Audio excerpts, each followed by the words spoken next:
Our next guest is psychotherapist Stella O'Malley, who set up an organisation in Ireland called Genspect, which is an alliance of organisations to provide a voice for parents with gender questioning kids.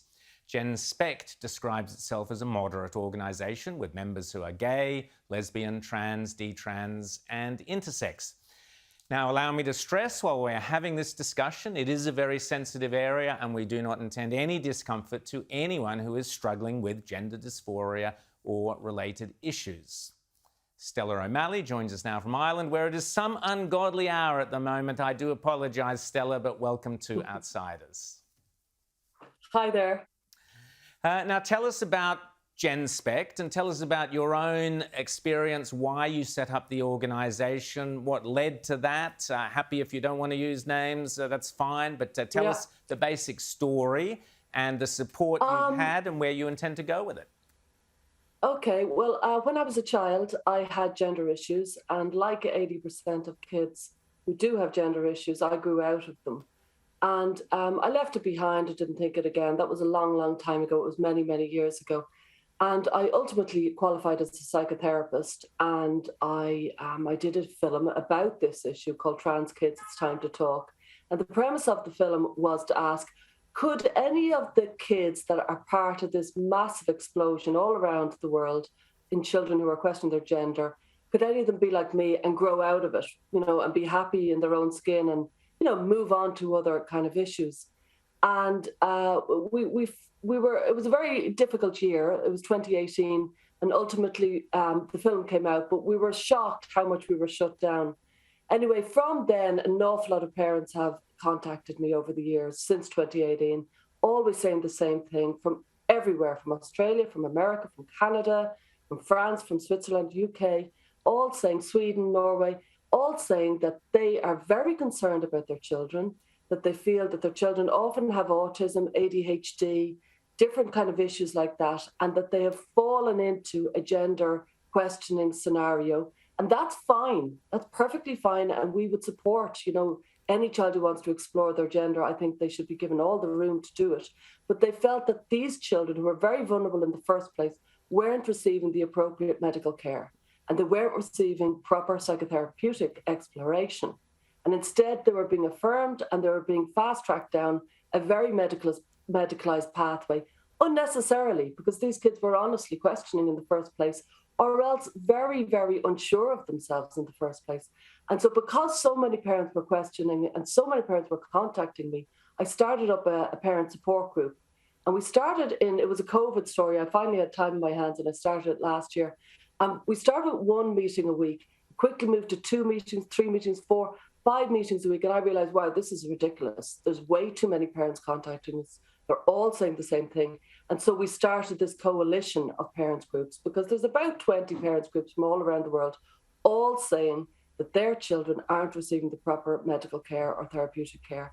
And the idea of Genspect is that we're going to help the parents speak, because a lot of these parents are right in the middle of a family tragedy and right in the middle of an awful lot of distress. And a lot of parents are feeling really silenced. And so we want to help them by speaking up and by kind of saying their stories. So, Stella, I'll stress as well, it's obvious that the laws in Ireland are different to the laws in Australia. And in fact, in Australia, the laws are different in different states. But there's two critical things that I'd like to get your point of view on. The first is, you mentioned the disruption to family, and that's what I was talking about to an Australian mother last week, the disruption to the family. And the problem being, and in certain states in Australia, they have laws to prevent even parents or doctors or psychotherapists or anyone actually trying to talk the child out of pursuing a medical, irreversible path. And this seems to be the default line, isn't it?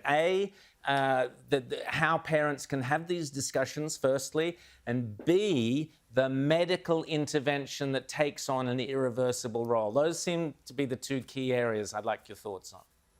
Yeah, well, I would like to speak about it, because it's crucially important that we realise this is a new experimental model. It's called the gender affirmative approach.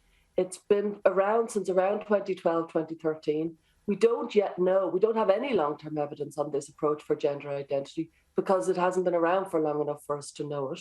And we do know that, in any big numbers, if you follow me, and we do know that an awful lot of people are distressed about it. And an awful lot of people are saying, well, affirmative is great. I'm a psychotherapist. I affirm the client. I affirm their emotions. I affirm the depth of their emotions, their beliefs, their thoughts. I get all that. But I would argue it's necessary, but it's not sufficient. Because when somebody comes to therapy, they don't want me to be like a dog, nodding dog. They don't want me to just go, yeah, yeah, yeah, everything you do is right. What somebody needs when you go to therapy is exploration and a process. And with the process, you get a kind of awareness, and you get a kind of awareness around your thought patterns and what is good and the long-term impact. And the gender identity affirmative model is asking us just to affirm and nothing else. It's a very narrow-minded, very new, frankly, approach. It throws out all the kind of learning that anybody who's over 30 has learned about therapy, because we don't just offer therapeutic support, we offer therapeutic process. And we need to have the kind of room to do that. Daisy. Stella, look, correct me if I'm wrong, but I've read that in recent years there's been a really disproportionate spike in teenage girls specifically want to transition to become boys. Why do you think there's been a spike sort of specific to girls? It's a fascinating question. Nobody really has the answer to that. The numbers are astronomical. We're talking like in the UK, 4,000% rise in adolescent girls. Never before in the history of the medical literature for transgender people, never before have adolescent girls been anywhere in the medical literature. There's no research on them. Why? Because they weren't in the literature. Because frankly, there was two groups. There was young boys and there was middle-aged men. And the adolescent girls, there's no actual physical or reasonable or feasible reason for an adolescent girl to go onto puberty blockers and to go onto cross-sex hormones, insofar as she doesn't have a worry like maybe a male might have of a voice changing and things like that. It's just a rush. It's a hurry. And teenagers are in a hurry, and that's their job. They push against the boundaries, and the adults in the room, they put down the boundaries. And Jeff Holloway has written this book. It's a brilliant book called Australian Perspectives on Transgendering Children and Adolescents. And the idea of this book is a collection of psychiatrists, psychologists, lawyers, doctors, all saying, hang on, let's look at this spike in numbers. Let's look at the fact this is a new cohort, and let's just slow it down and make sure that we're providing the best possible care for these vulnerable kids. Stella O'Malley, great to chat to you. We've got to leave it there, but you mentioned the book. I mentioned it last week, and that has gone out calling for some kind of proper parliamentary supervision of what is occurring in this space. Stella O'Malley, thanks so much, and people can contact you on Genspect. Thanks. Thank you.